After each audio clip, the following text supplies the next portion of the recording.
भगवा आतंकवाद याच्यावर्षी जे काय उहापोह झाला होता, त्यावेळेस बवाल झाला होता, तशी वातावरण निर्मिती करण्यात आली होती. त्या संदर्भात मी होतो त्याच्यामध्ये.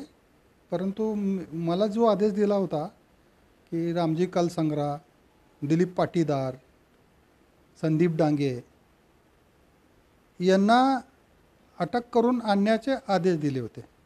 त्याच्यानंतर माननीय मोहन भागवत यांनासुद्धा पकडून आणा असा आदेश होता. आणि हे सगळं आदेश रेकॉर्डवर आहे, माझ्याकडे सगळे त्याचे डॉक्युमेंट आहेत. मला ह्या कामगिरीसाठी सिक्रेट फंडातून पैसे देण्यात आले होते सरकारकडून. त्यानंतर वॉरंट देण्यात आले होते. वॉरंट म्हणजे रेल्वे वॉरंट, ST वॉरंट, आणि सरकारतर्फे हत्यार प्रोव्हाइड करण्यात आले होते.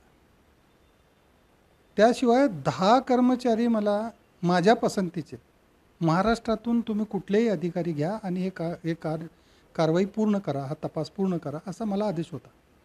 आणि हा आदेश मान्य परमवीर सिंग साहेब IPS अधिकारी व त्यांच्यापेक्षा वरिष्ठ अधिकारी यांचा होता. आणि मी रोजच्या रोज त्यांना रिपोर्टिंग करत होतो.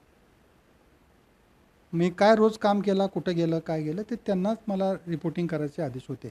त्याप्रमाणे मी इंदोर, नागपूर, भोपाळ, अजमेर, गोकाक, बेळगाव अशा बऱ्याच ठिकाणी माझ्या स्टाफसह फिरलो तिथं आणि त्या तपास केला. प्रत्यक्षात त्या आरोपींना मारण्यात आलं होतं.